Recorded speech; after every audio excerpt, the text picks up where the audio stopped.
السلام عليكم، كي دايرين؟ لاباس عليكم؟ صحيحه لاباس. اليوم غادي تشوفوا معايا طويجين معسل بالبصله والزبيب.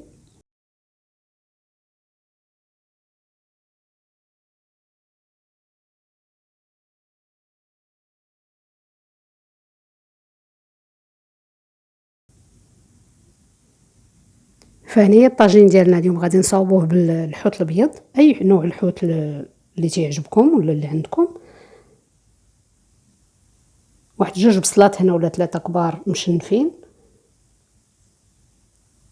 الزبيب تقريبا واحد زلافه صغيره ديال الزبيب هنا تنغسلوه وتنرقدوه في الماء باش يرطب شويه. والتوابل هنا تنديروا الحوت عاديه، فالتوابل مليحه، البزار، الخرقوم، السكينجبير، الكمون، شويه ديال القرفه لانه غادي يكون معسل، قرفه عواد، القرفه مطحونه،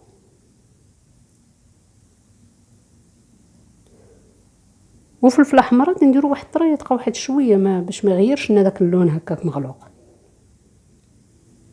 فهنايا تنشد نفس التوابل، تندير هنايا القليل منها شويه شويه شويه، تنديرها للحوت هنايا باش بحال تيضغمر، فترقدو في هذيك الضغميره شويه على ما ندوزو باش نطيبوه، تيكون شرب هذيك التوابل تيجي زوين.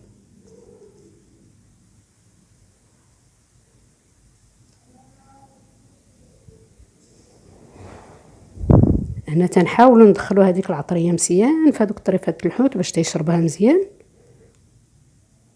ونخليوها على جنب وندوزو نوجدو الطويجين.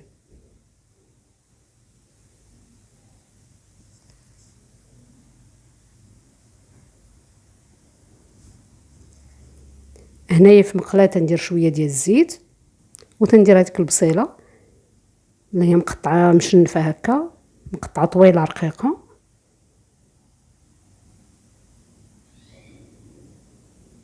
هنايا تنحاول نديرها شويه طيح في المقله، لان غادي نفرشها لهذاك الحوت في الطاجين وندير شويه فوق منه، فتنديرها شويه طيب، تندير لها شويه ديال التوابل، فنفس العطريه اللي درت للحوت تندير واحد شويه منها هنا البصله باش حتى هي تتجي شاربه هذيك العطريه، ما تجيش هكاك بلا عطريه.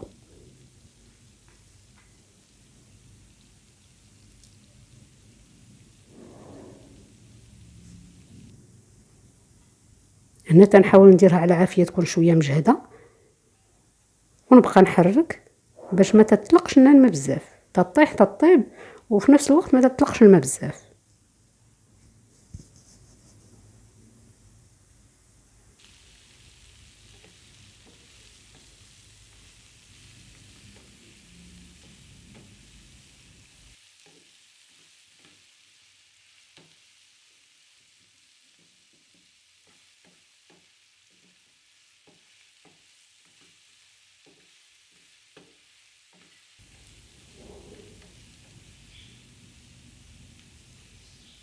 فتنبقى نحرك هكا باستمرار كما تنشوفوا حتى تيدخلها الطياب شويه، فهي تتولي على هذا الشكل هذا، ما تنخليوهاش كاع طيب بزاف، وندوزو نوجدو بها الطويجين.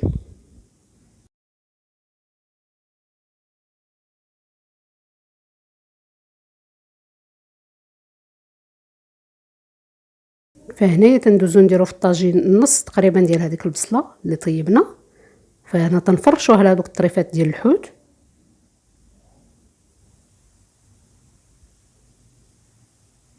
تنحاولوا نفرشوها مزيان هكا في الطاجين باش تجي تحت هذوك الطريفات كاملين.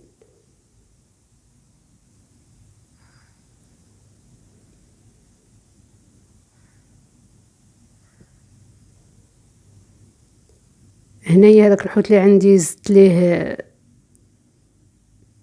القزبر والمعدنوس وشويه ديال الثومه، لان كما تتعرفوا الحوت ضروري ليه الثومه، فتزيد واحد البنه.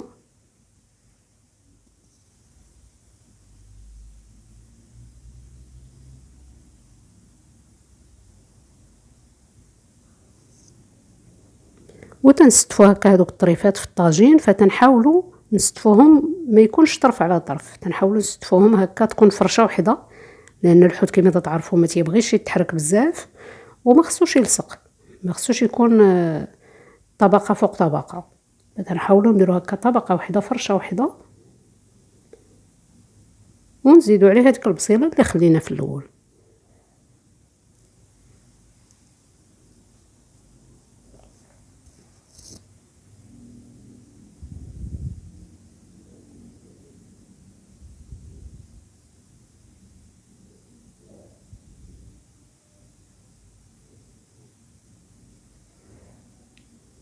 هنايا تنزيدو عليه هذيك البصله، تنفرشوها هكا فوق من هذوك الطريفات.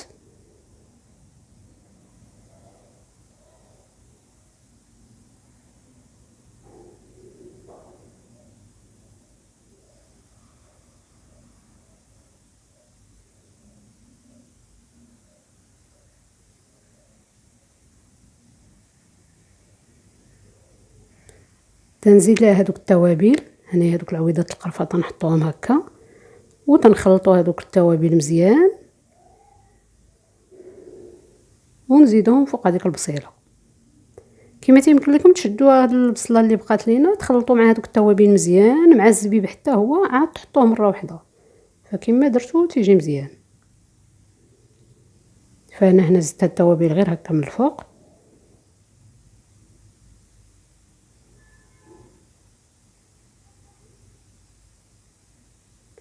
وتنضيف لهم هذاك الزبيب اللي صفيته من الماء اللي كان مرقد فيه باش يرطب. من طبيعه الحال تكون مغسول مزيان ومصفي، وتنضيفه هنايا فوق هذيك البصيله، فتيجي طويجين معسل بالبصله والزبيب، ما نقولش لكم عليه خطير. هنا بالنسبه اللي بغى يزيد السكر يقدر يزيد، ولكن ماشي في هذه المرحله، حتى يقرب يطيب، حتى تبقى ليه تقريبا واحد 10 دقائق، وتزيدوا شويه ديال السكر من الفوق. انا اكتفيت هنا بالحلاوه ديال الزبيب، لانه غادي نخضروه بالقرعه حمراء معسله، حتى هي تتجي زوينه، تتجي رائعه بزاف، وتتواتى معاه مزيان. حاولوا تجربوها شي مره ان شاء الله نشاركها معكم في شي فيديو.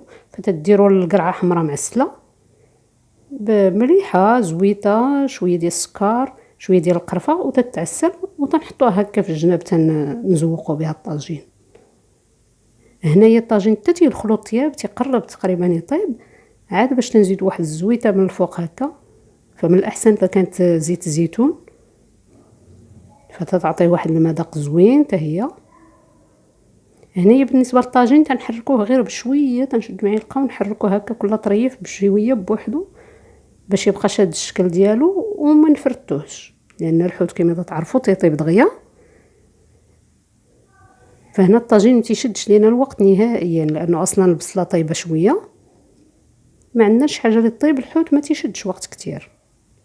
وتنخليو الطاجين ديالنا يبقبق هكا ويعيش الحياه مع راساتو حتى تيتشرب مزيان. فتنخليوه ما فيهش الماء نهائيا. فتنذكركم ان هنا نهائيا ما درناش فيه قطره الماء، فهذا غير الماء ديالو، لان الحوت تيطلق الماء والبصله حتى هي، فما فيش نهائيا الماء، هذا الماء اللي طلق ديالو. وتنخليوه حتى يتشرب مزيان، عاد باش نحطوه.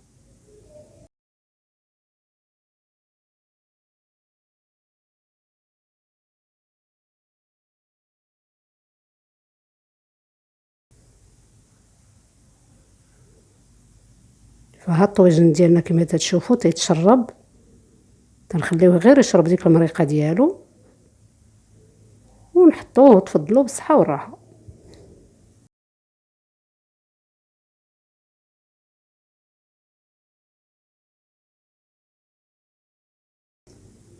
فها الطويجن ديالنا تبارك الله بعد ما تشرب مزيان كما تتشوفوا، ما بقاتش فيه المرقه نهائيا، شويه واحد تنخليو فيه واحد شويه واقفه مع الزويته ديالها.